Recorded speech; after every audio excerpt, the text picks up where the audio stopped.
tamaşaçılar, mövzumuzu xatırladıram. Çətinə düşəndə birinci kimə zəng eləyirsiniz? Mövzu ilə bağlı qonağımız var. Qonağımız Respublika Təcili və Təxirə Salınmaz Tibbi Yardım Mərkəzinin şöbə müdiri Nuridə Fərzəliyevadır. Xoş gəlmişsiniz Nuridə xanım. Çox sağ olun. Nuridə xanım, ilk olaraq başlayaq ki, sizin qaynar xəttdə ən çox hansı suallarla, hansı problemlərlə bağlı müraciətlər olur? Əvvəla sizi və tamaşaçılarımızı salamlayıram.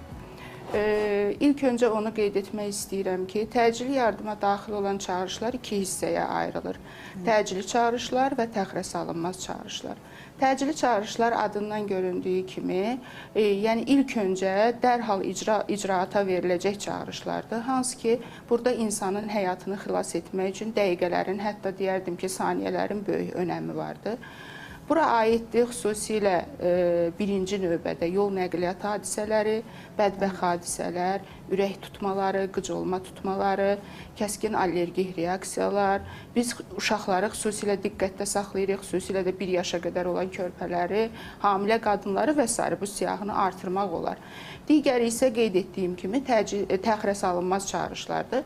Təxirə salınmaz çağırışlar isə bir qədər, yəni gözləmədə qala bilən çağırışlardır. Bura isə aiddir arterial təzyiqin nisbətən yüksəlməsi, baş ağrısı, ümumi halsızlıq filan belə bir səbəblərlə daxil olan çağırışlardır. Əlbəttə ki, əgər sərbəst briqadamız varsa, biz təxirə salınmaz çağırışlarda dərhal icraata veririk. Amma seçim qarşısında qalaraqsa, təcili çağırışlar ilk öncə icra olunur. O proses necə baş verir, necə qərar verirsiniz ona? Deməli, mənim bu qeyd etdiyim, yəni səbəbindən asılı olaraq çağırışların çeşidlənməsi, çağırış verən şəxsin xəstənin vəziyyətini izah etməsindən asılıdır. Yəni, qarşı tərəf, hansı ki, çağırış qəbulu üzrə tibb bacıları, çağırışı kim verirsə, əlbəttə çağırış verən ya özü üçün, ya ailə üzvü üçün, ya ətrafındakı hər hansı bir insan üçün çağırış verir və mümkün qədər xəstənin vəziyyətini düzgün izah etməlidir ki, çağırış qəbul edən tibb bacısı da vətəndaş çağırışı səbəbi necə verirsə, o formada qeydiyyata alır və bundan sonra hərəkət o səbəbə uyğun olaraq yerinə yetirilir. Düzdür, bəzən olur ki, o qədər ağır bir xəstə olur ki, lakin düzgün izah eləmirlər vəziyyətini və elə də qeydiyyata alınır, həmin çağırış biraz gözləmədə qala bilər. Amma bəzən də olur ki, xəstənin elə bir problemi yoxdur, lakin həyəcanla, pafosla elə bir çağırış verilir ki, digər ağır çağırış qala-qala tibb bacıları birinci həmin çağırışı icraata verirlər. Yəni, bu səbəbdən çox şey asılıdır. Ümumiyyətlə, təcili bu prosesdə iştirak edən elə olur ki, məsələn, boş yerə zənglər gəlirdi. Onu necə müəyyən edirsiniz ki, bu mənasız bir zənglərdir? Bu ümumiyyətlə, hər hansı bir cəza varmı buna? Çox gözəl mövzuya toxundunuz. Çünki təcili yardıma demək olar ki, daxil olan çağırışların mən deyərdim ki, 30%-i ümumiyyətlə təcili yardıma aid olmayan çağırışlardır. Bəzən olur ki, vətəndaşların, bu əlbəttə hamıya şamil eləmək olmaz, müəyyən bir qismi vətəndaş poliklinika xidməti ilə təcili yardım xidmətinə ayırt edə bilmirlər. Hansı ki, planlı surətdə getməlidirlər, öz ailə həkimlərinə, sahə həkimlərinə müayinə olunub müalicə almalıdırlar. Gözləyirlər, xüsusilə də günün axşam saatlarında təcili yardıma müraciət edirlər. Bu da digər ağır xəstələrin çağırışlarının icraatını demək olar ki, ləngidir. Bəli, təcili yardıma... Nuridə xanım, hansı vəziyyətdə təcili yardım deyil, ailə həkiminə müraciət etməlidirlər? Bunu deyə bilərsiniz? Bəli, əgər insan özündə bir xroniki proses müşahidə eləyirsə, məsələn, uzun müddətli orqanizmdə hər hansı bir yerdə bir narahatçılıq, diskomfort hiss eləyir və bilir ki, bunu planlı surətdə həkimə müraciət edib, planlı müayinələrdən keçməlidir. Bu halda poliklinikaya müraciət eləməlidir. Poliklinika şəraitində indi bildiyimiz kimi icbari tibbi sığorta hər yerdə öz fəaliyyətini göstərir. Yəni, planlı surətdə müayinədən keçib müalicəsini almalıdır.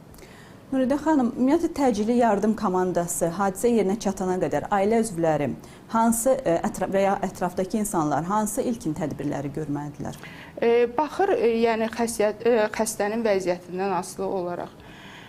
Xüsusilə bu, məsələn, ən həssas nöqtə olan travmaları mən qeyd etməliyəm ki, bəzən olur ki, bizə ən çox rast gəlinən mən problemləri qeyd edəcəm. Yol nəqliyyat hadisəsidir, baş verib, ətrafdakılar təcili yardım çağırır. Və təcili yardım gələnə kimi çalışırlar ki, xəstəyə yardım göstərsinlər. Bəzən onların qeyri-düzgün hərəkətləri həmin xəstənin həyatının itirilməsi başa gəlir. Məsələn, elementar bir misal çəkim, maşında bir sıxışmış bir vətəndaşı yol nəqliyyat hadisəsi baş verib, təcili yardım və yaxud Fövqəladə Hallar Nazirliyi gələnə kimi çalışırlar ki, həmin maşından xilas eləsinlər. O, daha da travmanı artırmasına gətirib çıxardır və xəstənin hansı ki, sonradan sağalma mərhələsini ləngidir. Bundan başqa, ev şəraitində ola bilər ki, bəzən olur elə bir xəstəliklər var ki, həmin anda xəstəni hərəkət məhdudluğu vermək lazımdır və təcili yardımın gəlməsini gözləmək lazımdır, lakin buna əməl olunmur və belə hallar çox rast gəlinir. Məsələn, qıc olmalarda müdaxilə eləyirlər, o düzgündür?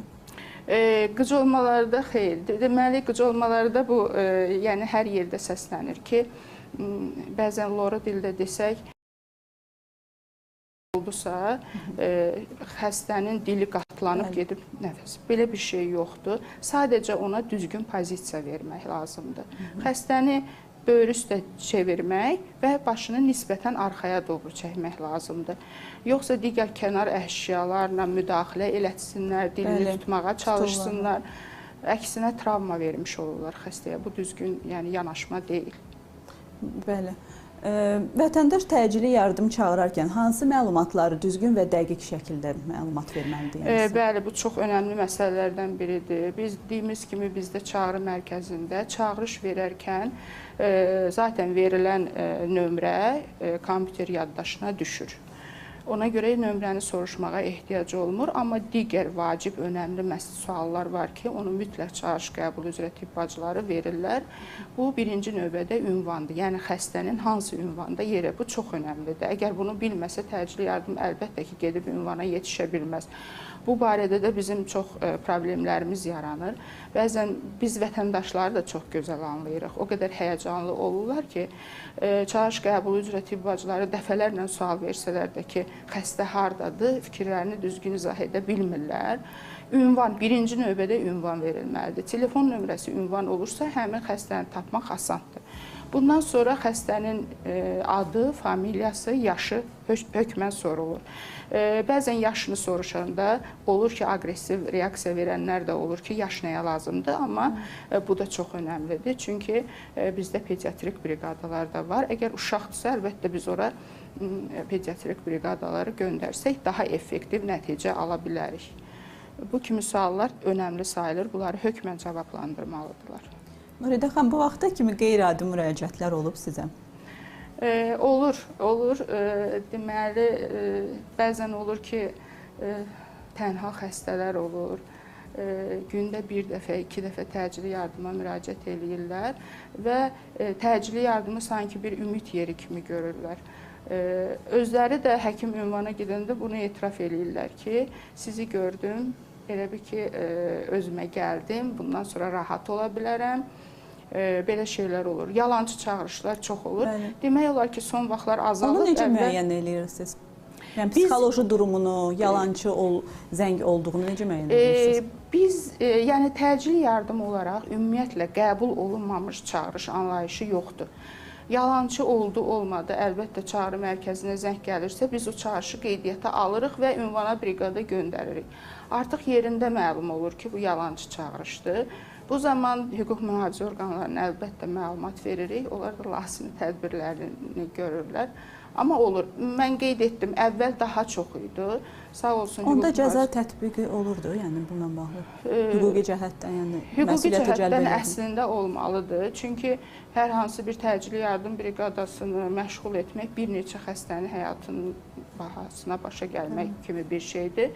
Əvvəl daha çox rast gəlirdik. Biz dəfələrlə oldu ki, həm yazılı, həm şifahi şəkildə hüquq mühafizə orqanlarına müraciət etdik, sağ olsunlar.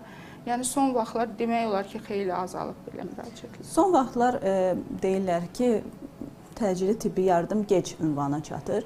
Bəlkə bununla bağlı nəsə siz özünüz müraciət eləyəsiniz insanlara, nə mane olur? Yəni sizə ünvana çatmağa, vaxtından gec ünvana çatma nə mane olur?